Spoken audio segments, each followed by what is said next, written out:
There's a special kind of pride that you feel deep down inside, a strength that seems to thrive in Lima, Allen County. The American way of life, to get in gear and do what's right. An unbreakable forthright link called real American strength. Lima, Allen County, real American strength.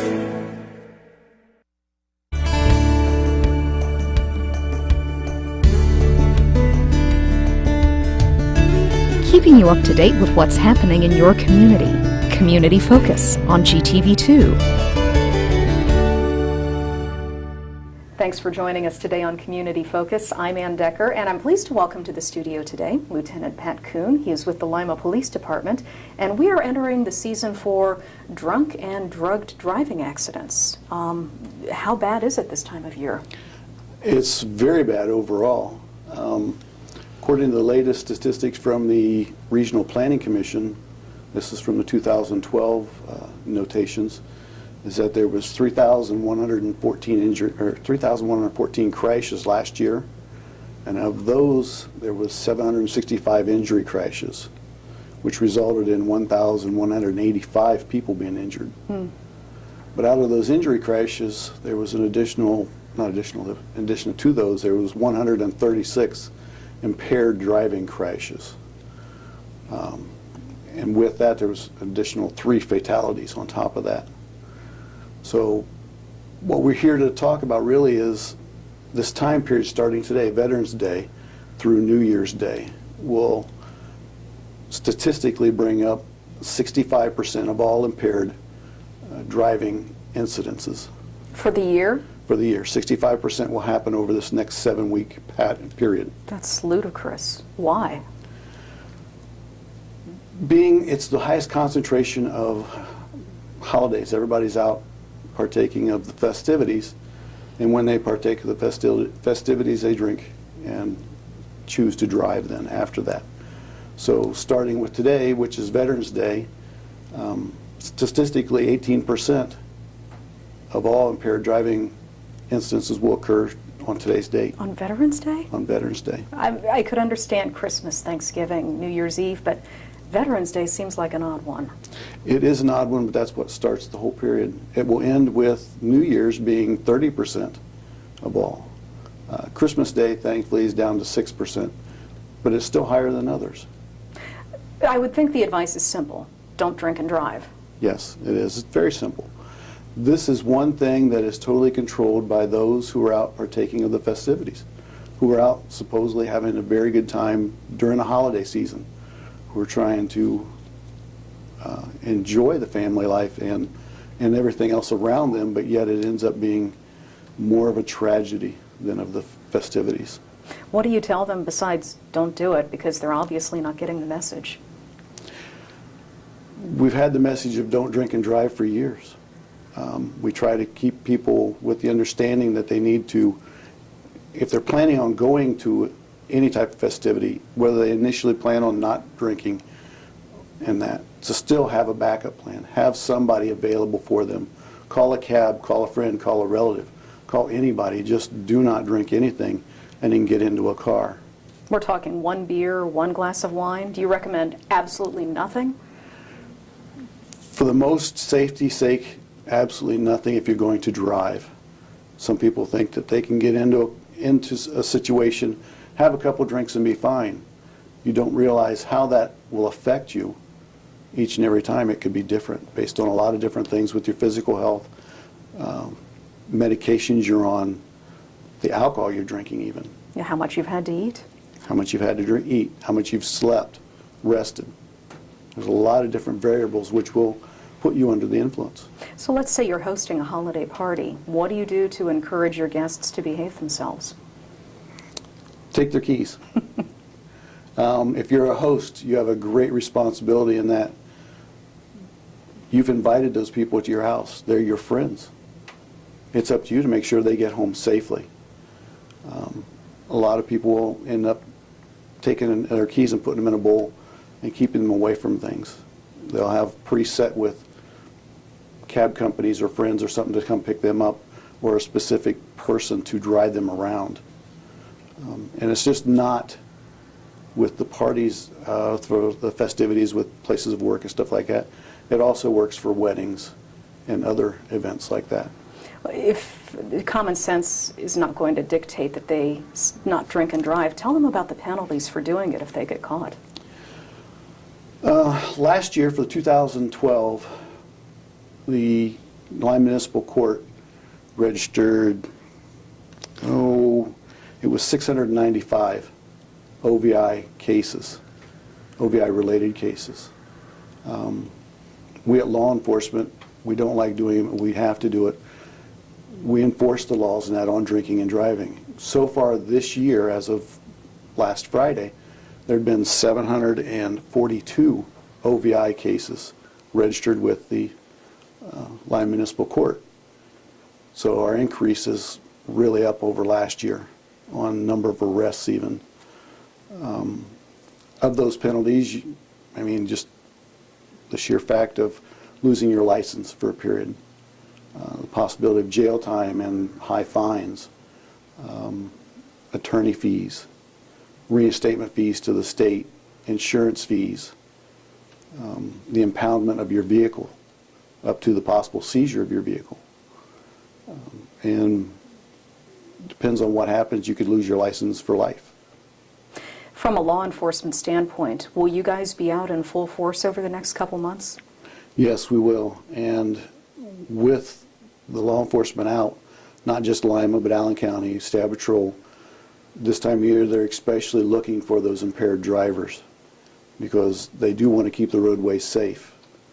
And the only way of doing that is to do the one thing that those who choose to drink and drive, the only one thing we can do is to go out and try to catch them, to stop them, to prevent them from continuing on to hurt somebody or worse. All right. Any parting words for the folks out there? If you're going to drink, don't drive. It's as simple as that. It's as simple as that. And like you said, it is a choice. It so is make a the right choice. choice. Yes. Pat, we appreciate you coming in today. Thank you for having us. You're here welcome. today. Lieutenant Pat Coon from the Lima Police Department. We'll get a Chamber of Commerce update right after this on GTV2. Reduce, recycle, reuse. Allied Waste Services in the City of Lima encourage you to live green by recycling all that you can. Recycling promotes green living by reducing the amount of waste materials buried in landfills. This saves money, natural resources, and energy. Keep our environment healthy and start recycling today. Allied Waste Services is committed to a clean environment. Contact us today for your recycling needs. Visit our website, republicservicesohio.com, to learn more about recycling today. We're not doing well, Allen County. Almost 70% of our adults are overweight. And close to 40% of our children. We eat the wrong foods.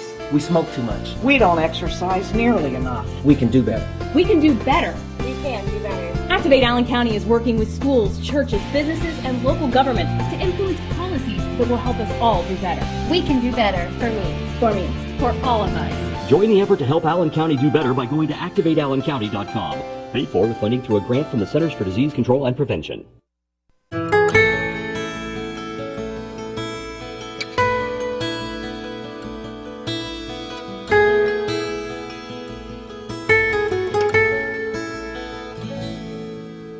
Some things just naturally go together.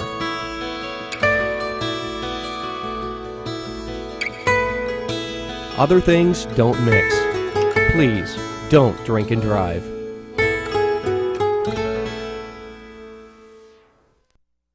We're back on Community Focus. I'm Ann Decker, and Jed Metzger is in the studio today.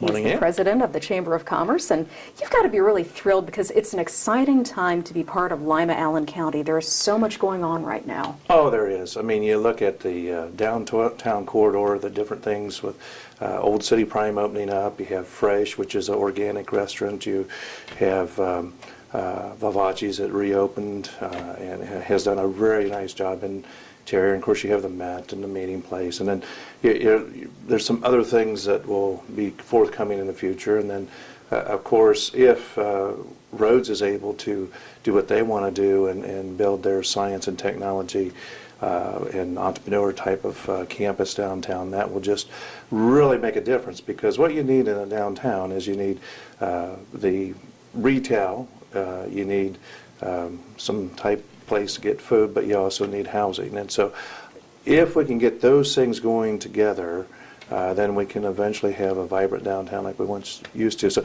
that's exciting. Allen County-wise, the Economic Development Group, Convention and Visitors Bureau, and the Chamber has worked on this concept, wearelima.allencounty.com. And it's just to market our community and the things that we have in our community. We met with our top investors. And the top investors pretty much told us that we don't do a very good job at that. Once they end up in Allen County with their jobs or in employment, they say, you got a gold mine here. You never talk about it. And Ann, you and I went back and tried to improve the image of Allen County 13 and a half years ago when I started. At least that long ago.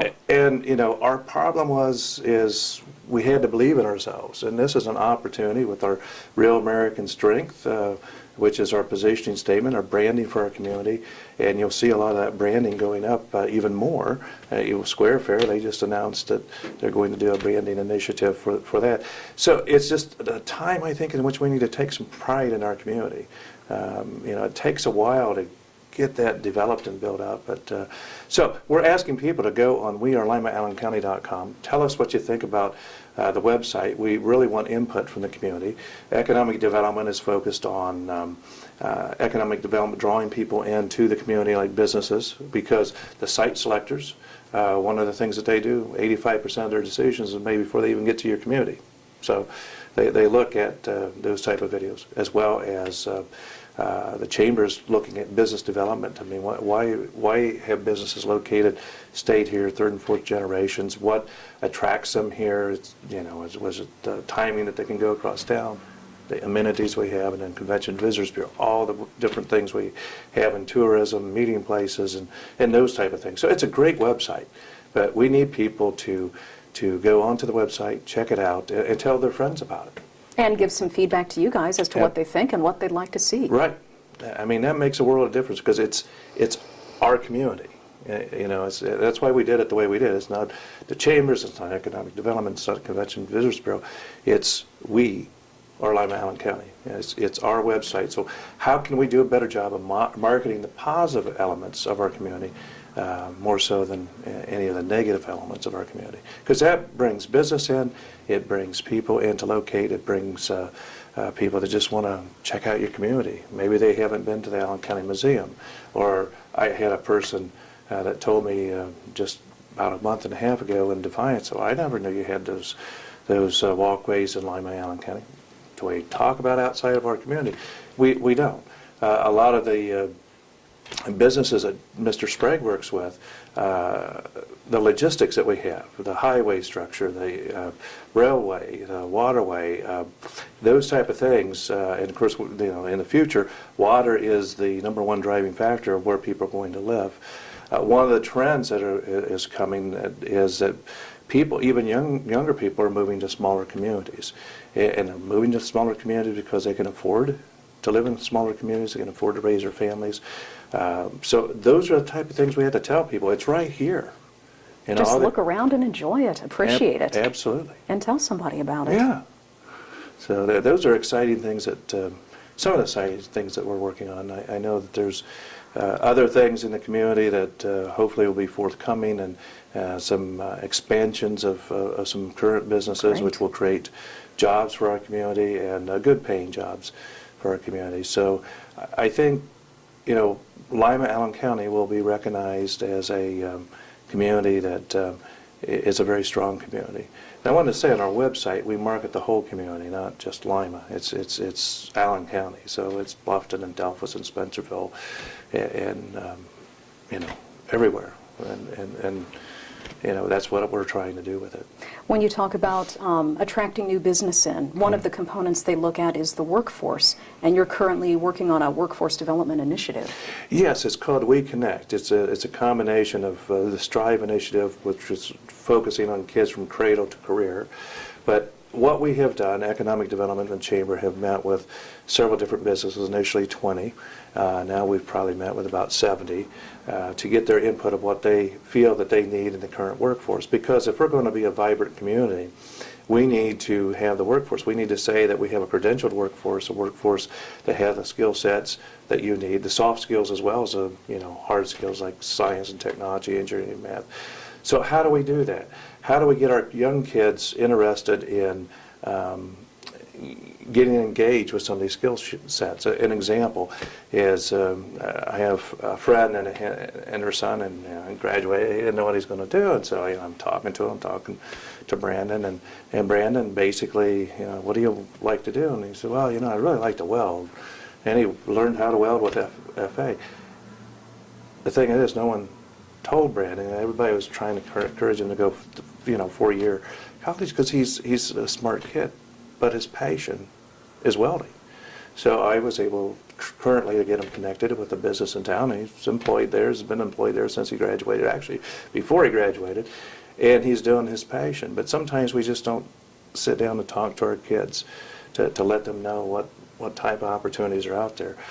Engineers, sometimes you need to bring a kid, and that's what we're trying to do with the schools, is bring a child into the workforce so that they can do an internship or an experience, so that they can understand what science is about, why they need science, why they need math, why they need other things, other skill sets, and how they need to behave and act in the workforce. So those things are underneath this umbrella called We Connect.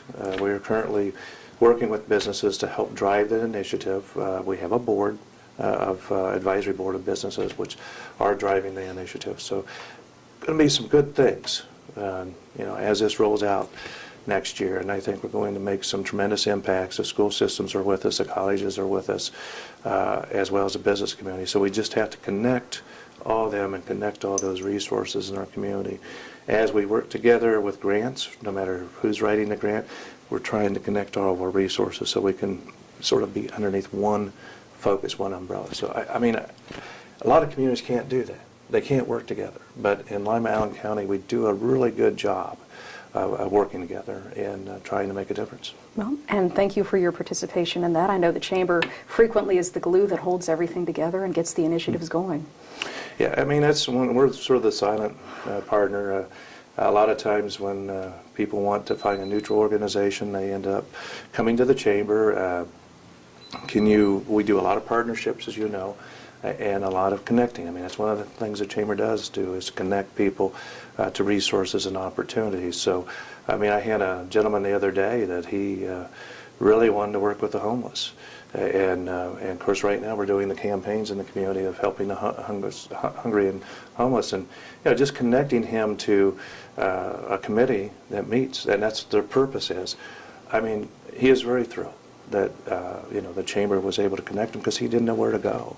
He wanted to do something, and he's a strong-willed type of guy, and so that's what we do. We are constantly connecting people and resources and businesses and that together so we can be a stronger community. There's so much going on at the Chamber of Commerce, and if people want details, there's a complete listing of upcoming programs, the benefits of being a Chamber member, everything on your website. Which is www.limaallencounty.com. So it's just limaallencounty.com, just type that in. You'll pull up the website and you can see the various things that we do. We do a lot for our Chamber, and one of the things, you talk about bragging about our community. We don't brag about our Chamber, and we always rank in the top 10 of chambers our size throughout the nation. And actually, we're a little bit higher than we compete against chambers that have populations of 200,000 and $2 million budgets. But we do very well in this community because I think we care, and we try to find the nuggets, whether it's women in business that we have a program coming up, or whether it's connections, which is the upper management, trying to connect them, or whether it's the manufacturing council, connecting those folks together, or young professionals, or just the general business community and our different things we do with the Wake, Growl, and Roll, in which committee than which you're on. It's those connections are what make a community strong. People knowing who to go to get their problems or things resolved, or opportunities. Where do you go to, I want to expand this or do this? I mean, who do you go to? So that's what we try to do, and it's ongoing. I mean, we're probably working on 7, 8 different projects at one time in one given week, but it's really a joy when you can see the positive outcomes that come out of some of the things in which we do and some of the people we meet. It's just, it's exciting. Oh, you're really doing tremendous work, and thanks for coming in today and sharing it with us. You're welcome. Jed Metzger from the Chamber of Commerce. We're going to find out what's going on with the Ottawa River Coalition right after this on GTV2. Let's all do our part to keep the Ottawa River clean and healthy. Clean trash and debris from storm drains to keep them from being washed into the river. Your actions matter. Help keep the youth of Lima safe by donating to Lima Safety City today. Hello, I'm Chuck Eichelberger from the Lima Noon Optimist Club. Safety City is a very important part of the Lima community. The Optimist Club is renovating Safety City and it needs your help. Donations can be made by going to the website limasafetycity.org. You can also send a donation to Lima Noon Optimist Club, P.O. Box 428, Lima, Ohio 45802. Help keep the youth of Lima safe by donating to Safety City today. I'm Deborah Norville. If you're the mother, sister, spouse, or friend of a veteran who seems angry, sad, or isolated, you may be seeing warning signs of depression or suicide. The VA is reaching out to help, so please reach back. Even if you think you see these signs, call 1-800-273-TALK and press 1. That's 1-800-273-TALK and press 1. Do you know what to do when you hear the community warning sirens? The sirens are activated anytime the public is in life-threatening danger. When you hear the sirens, go inside and turn on your radio or television for more information. If you're outside and unable to take shelter, get in your car and listen to your radio for more information. Follow the instructions carefully. Remember, the sirens mean to take shelter and listen to your radio or television for more information. Take the necessary steps to keep you and your family safe. We're back on Community Focus. I'm Ann Decker. Do you know what lurks beneath the soil in your house? Beth Seibert is here today with the Ottawa River Coalition and the Soil and Water Conservation District, and you are promoting soil testing for your yard. Why? Well, obviously the River Coalition is concerned about the health of the river, and the more fertilizer we keep on yards and out of the river, out of storm drains, the better. But the biggest thing is that our soils tend to maintain a certain amount of phosphorus in the soils, which is good for growing plants. And so if you're a person who annually fertilizes that yard or the garden, and you're adding phosphorus, you may not need that phosphorus. You likely don't need the phosphorus. And so what I'm advocating is that you get a soil test. And a soil test is as easy as most yards, even as small as they are, I'd do 3 or 4 places in the yard, random locations in the yard, and I'd go down about, with my little hand trowel, I'd go down about 3-4 inches and get a uniform amount of soil and depth of soil at each one of those 3-4 locations. Put it in a bucket, mix it all up, granulate it, so it's all mixed together, and then you take a cup of that material, 8 ounces of that material, you scoop it out, you put it into a plastic Ziploc bag, seal it shut, you fill out a paper where either you get from our office or get online, and you take the paperwork and the soil sample and a $9 check, you ship it off to Penn State University, and within about 3 weeks they will either mail or email you the results. And the reason I like Penn State is they'll give you recommendations. They'll tell you, because you've told them with the paperwork, you've said, I am growing a yard, a grass yard, or I am growing a tomato garden, or a vegetable garden, or I'm growing roses or azaleas. You've told them very specifically what you're growing, and they'll tell you, based on the fertility that's in your soil, whether or not you need to fertilize or add additional lime to your soil. And to me, that's just a smart thing to do. And homeowners, I don't care if you own the home or not, if you're using that yard and you care about that yard and you're to the point where you're fertilizing, every 3 years you should be soil testing. It simply never occurred to me. I mean, it just kind of grows there, and you know, I fertilize twice a year, and that's it. Yeah. But know what your fertility is. The trend right now is to go, the manufacturers are going away from fertilizers that have phosphorus in them, because phosphorus is what across this state, at Grand Lake, here in the Ottawa River, up in Lake Erie, what creates those or fuels those algae blooms. And so if we take phosphorus out of our fertilizers, the trend, the belief is across the state and nation that we're going to see less water quality issues, less problems in our rivers and streams and lakes. How much of the problems that we're having is because of application? Well, I think some of it is, especially in urban areas, because we tend to, if you're doing it yourself with your little push spreader, you're getting some out on the street, you're getting some on the sidewalk, and it looks so small and granulated, it's like, oh, that's no big deal. But you know, that overspray, that over application really needs to be avoided. And so when you get a lawn service that comes in with a liquid application, they tend to spray just on the yard. They're not spraying onto your concrete and onto the street, and that's probably a better approach. So over application is one. Another thing is you never apply fertilizer right before it rains, because the runoff, if you get too excessive of runoff, the water that leaves the yard, it'll carry with it that new fertilizer before it has time to get down into the yard. And it literally goes right to the river. It does. The storm drains are connected straight to the river. The other thing is, if you are buying fertilizer, know the size of your yard. And you can go on the Allen County Auditor's website. They have a great little, and look at your property from an aerial view. They have a great little measurement tool that you can measure exactly. You don't have to go out and measure it off by hand. Do it in your pajamas, in front of your computer, and measure the size of your yard and know exactly how big is my yard. And then okay, well, I'm only treating 1/10 of an acre. So when you go to buy your bag of fertilizer, then you can say, okay, how many square feet or how many acres am I in? And do not overapply, because these little bags go a long way, and we think, oh, it's just a little bag, nobody wants it sitting in the garage over the winter. Well, give it to the neighbors or do something, but don't overapply. We were talking before we went on about soil testing and planting vegetable gardens too close to a house. And you brought up a point I never even thought of, is what if your house contains lead paint? That's true. We've got a really big trend in the city of moving back to raising our own vegetables. And I've even had some elderly folks downsizing in this county their gardens, and they're wanting to tuck those vegetable gardens up into the beds around the house. And I had one gentleman come in and ask me a couple years ago. He said, my house is pretty old, and I'm pretty sure based on when it was painted and all that, it probably has lead paint. He says, that's my concern. He said, now we want to bring the tomato plants up along the house. What should I be concerned about?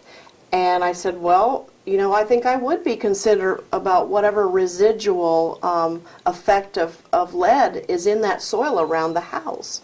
And so I advised him, when he soil tests, you can, I think it's about $27 more. You add $27 to your fee, but you tell them on your soil test application, I'm also concerned about heavy metals or lead. And anybody that has purchased a new lot in this town, and you don't know the history of that lot, you don't know what was dumped there, you don't know what used to be there, it looks nice now. Before I planted vegetables on it and fed those to my family, I would find out. And $27 and plus the $9 original fee, $30, $35, $40, that's peace of mind. Again, how do they do that?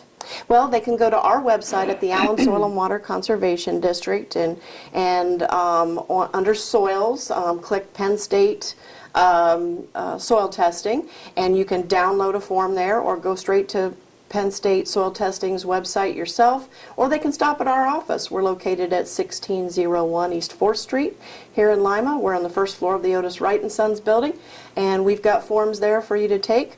But you fill out your form, you collect your soil sample, and again, you want a good representative sample of your whole yard, and you mail that off with a check, and you get your results back. And I've had a lot of local people very pleased with those results, and a peace of mind about, wow, I figured I needed to fertilize this year, and according to the test, I don't. And really, if you have questions, call the Soil and Water Conservation District. Yeah. That's what they're there for. We'll advise you. The other thing we wanted to touch on is with the wind and the rain we just had over the past weekend, most of the leaves have come down. Yes. We need to keep those away from the storm drains. Right. The city's been talking about, let's keep those away from storm drains because we want to, very important, to keep streets from flooding, keep homes from flooding and things like that. But another reason to keep leaves and trash and everything else all year long out of the storm drains is we protect the river system. And we keep those things from going to the river. And a lot of people go, well, so what if leaves go to the river? You know, isn't that natural? But too many leaves in the river, they get to the river, they decompose, and the decomposing, the breaking down of those leaves, it robs oxygen that the fish and the insects need. And so it just creates quite an imbalance when you have too many leaves, too much decomposition happening at once. So just go out with your rake and clean out the drain. Clean those out and bag them and put them there for the city, but protect your drains, not only for drainage but for water quality as well. Beth, if people want more information about anything we've covered today, what's your phone number? Our number is 419-223-0040, extension 3. All right. Thank you for coming in today. Thanks for having me. You're welcome. Beth Seibert with the Ottawa River Coalition. I'm Ann Decker, and this is Community Focus on GTV2. Hi, I'm Howard Elstro. I'm the Director of Public Works for the City of Lima. I want to tell you a little bit about the Public Works Department. Public Works is composed of 4 divisions: street maintenance, parks, recreation and forestry, engineering, and building, zoning, and permit issuance. The street maintenance division does exactly what the name says. We take care of all the maintenance within the public right-of-way: snow removal, storm cleanup, street sweeping, cleaning of catch basins, pothole patching, those type of tasks. This division is also tasked with stormwater and drainage responsibilities. Parks, Recreation, and Forestry performs maintenance necessary to maintain our parks in a safe, clean, inviting manner: mowing, playground maintenance, litter pickup, grooming playing fields, and the like. Our recreation staff plans, coordinates, and oversees recreation programs for the youth and adults of our community, such as softball, volleyball, and basketball programs. We also have within our Parks Division park rangers. Park rangers not only patrol the 13 city parks, but also oversees the security of the utility department's buildings and grounds. The engineering division is located on the 2nd floor of the municipal building at 50 Town Square. Engineering staff plans, designs, and oversees large capital projects. Typical projects include bridges and street reconstruction, lighting projects, and traffic signal replacements, which are bid out to independent contractors and overseen by the engineering division staff of the Public Works Department. We also maintain a full array of maps of the city's streets, water lines, sewers in the engineering division. These maps are helpful when contractors and property owners are trying to understand the infrastructure beneath the surface of the city. Our last division is building, zoning, and permit issuance. When council decides an activity should be licensed, the permit office will take applications and issue license and permits. For example, permits are required for ice cream vendors, taxi drivers, garage and yard sales, and building and electrical contractors.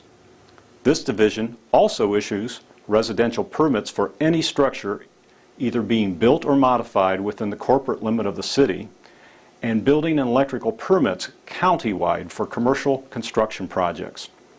Commercial and residential codes adopted by the state and the City of Lima provide an assurance of safety for occupants of residential and commercial buildings throughout our community.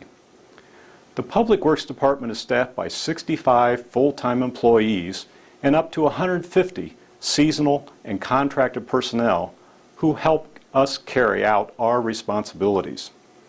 Overall, the Public Works Department contributes much to the quality of life for the community and the city of Lima, and we are very proud of the people that make this possible. We're not doing well, Allen County. Almost 70% of our adults are overweight. And close to 40% of our children. We eat the wrong foods. We smoke too much. We don't exercise nearly enough. We can do better. We can do better. We can do better. Activate Allen County is working with schools, churches, businesses, and local government to influence policies that will help us all do better. We can do better for me. For me. For all of us. Join the effort to help Allen County do better by going to activateallenccounty.com. Paid for with funding through a grant from the Centers for Disease Control and Prevention. Good morning. It's 8:07. I'm Mike Miller, News Talk 1150 WIMA. Tuesday morning means we talk with representatives of the city of Lima. And with us this morning is the police chief of the city of Lima, Chief Kevin Martin, in studio. Chief, good morning, sir. Good morning, Mike. Well, obviously, our first snowfall of the season, granted not a massive amount, 2 inches or less, but coupled with the low to mid 20-degree high temperatures, it's not just going away right away, and hence lengthy delays and the obvious cautionary notes for folks, right? Yes. What we ask is that people make sure that they give themselves plenty of extra time to get where they've got to go today. Or any time when you have inclement weather. It doesn't even have to be necessarily snow and ice, just even rainfall. Anything that's going to either lessen visibility or make the road slippery. Just take extra time to get where you're going so you can go slower and not try to push it too fast. Because then again, even with plows and salt trucks out, intersections, bridges, things like that are going to be very, very possibly still icy. Yep. No question about it. You think you're doing just fine. All of a sudden you come up to an intersection and go, whoop, little slippy poo there, and it only takes one time, and then bam, you make contact into another vehicle or some other entity. And then there are genuine problems, that sort of thing, where you slide off and you hit a pole. Saw a slide off just the other day on Cable Road. I think I saw one. I mean, it happens, frankly, and now with these kind of weather conditions. How much are you guys meaning the city police, in communication with the street department as to whether there's a unique situations? I'm going to assume if it's something that the street department believes is serious, they'll let you know, right? Oh, yes. And for instance, each year when the heavy snow starts falling, we work with the street department to try to make sure that we can do our best to enforce the parking laws as we have to in order to get cars moved out of the way so the plows can get down the streets, make sure that they're opened up. Which, of course, is one of those things we ask for, voluntary compliance. We really don't want to have to tow cars and ticket people. But at the same time, other people need to be able to get up and down those streets as well, so the plows have to be able to get down and do their job. Also, it makes it more hazardous for everybody if the roadways are not cleared. And so we do work with the street department on those types of issues. And also, if there's other issues of significant concern, they do a good job of communicating with us, and we communicate with them as well.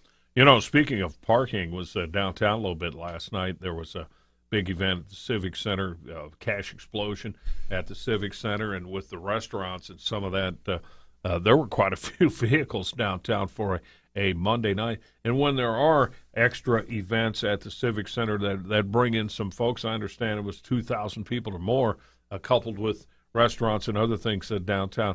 You guys are completely wired with those schedules. You know that this weeknight is going to be particularly busy downtown?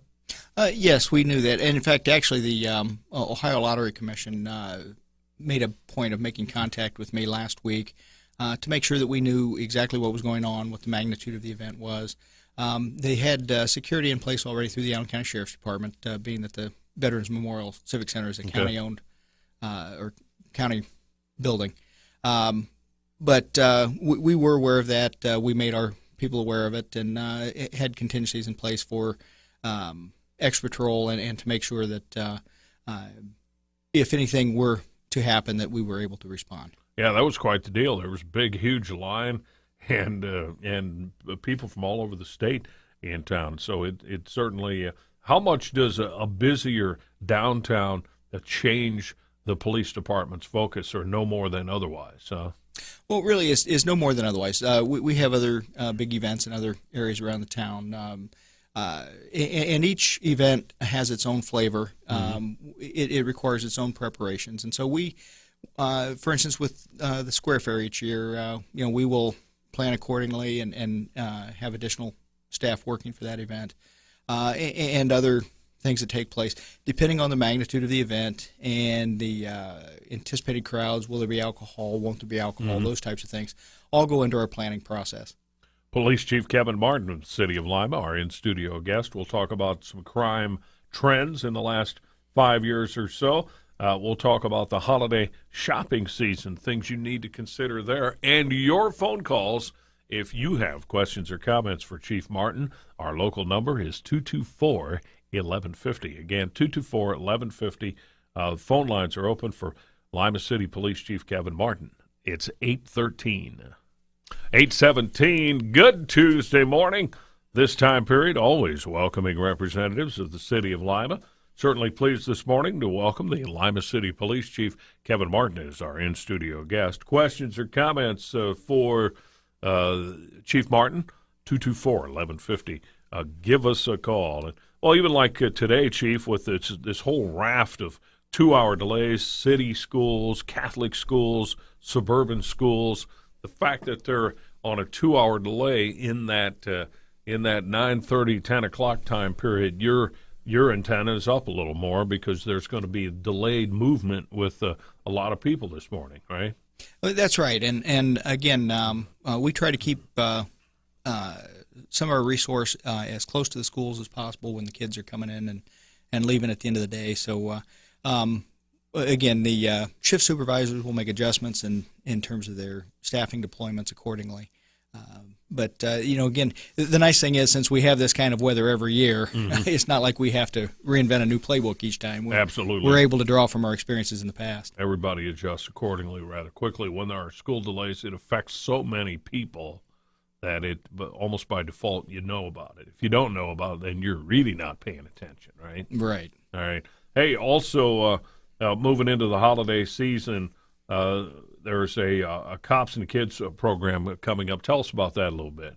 Oh, well, each year the Fraternal Order of Police in Lima and Allen County sponsors an event called Cops and Kids Christmas. And it takes disadvantaged kids that otherwise, quite frankly, might not have any presents to open up on Christmas morning, and it pairs those children up with police officers to go out to a local store, and the kids get to go Christmas shopping. And part of the rules are before they can buy anything for themselves, they have to buy something for the other members in their family.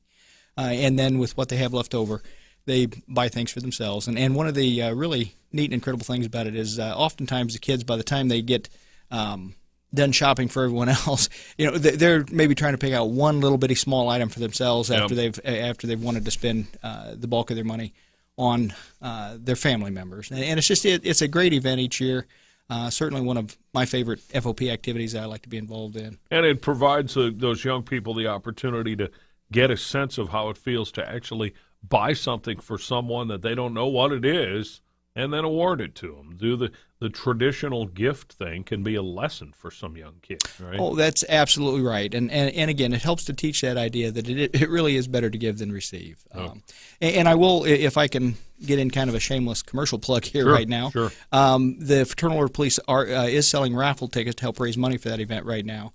And we'll be giving away 2 large screen TVs, I believe one 32-inch and I think the other one, I believe, is like 46-inch screens. Nice. So if people are interested in that, if they contact any police officer, that officer should be able to connect them with somebody that can get them raffle tickets. And the Cops and Kids thing used to have a different name, but through copyrights and the like, it was forced to adopt this new name, right? Yeah, that was done just a few years ago. But the Fraternal Order of Police has actually copyrighted this name, so no one's going to be able to take this one away from us. All right, good luck with that program. Certainly a special program celebrating the holidays and benefiting some young people. A few minutes yet still available for phone calls at 224-1150 for Lima City Police Chief Kevin Martin. And Chief, I noticed in recent council meetings that you have made some appearances regarding crime statistics and trends in the last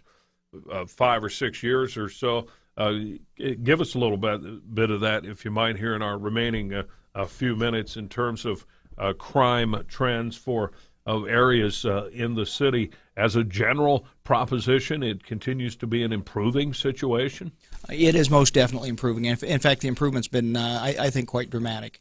At the end of 2008, we had better than 4,800 total offenses under the UCR or Uniform Crime Report Part 1 offenses that are reported to the FBI each year. Mm-hmm. And at the end of 2012, we had just over 3,800. So nearly a 1,000-point drop in the total offense category, or better than 20% in that period of time.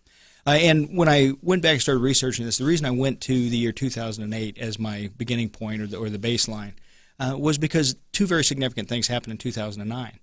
The first one was the election of Sheriff Krish at the end of 2008. He took office in January of 2009 and immediately began working on fulfilling one of his campaign promises, which was to help unite the Lima Police Department's PACE unit with the West Central Ohio Crime Task Force.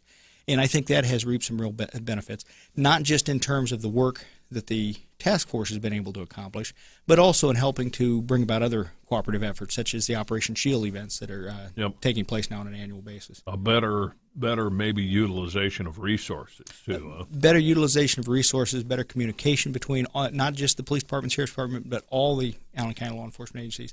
And it's been a real benefit to us. How about something, Chief, as far-fetched as suggesting that people figure out that, hey, wait a minute, if I break laws or if I brush with law enforcement, it's going to cost me money, time, and embarrassment.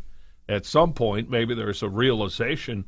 Granted, we've had these arguments, I guess, for decades, but at some point, maybe people are just figuring out that, hey, it pays to behave, huh? Well, and that's where I think that our pinpoint policing efforts, which was the second significant event of 2009, when we implemented pinpoint policing, putting our resources where the most crime is happening, so that, again, it's more likely that somebody's going to get caught. And so that is not only is it dealing with those crime issues at the time when the person's caught, but it's also preventing other crime from occurring and making people realize that they're not going to be as likely to get away with thefts, violent crime, things of that nature.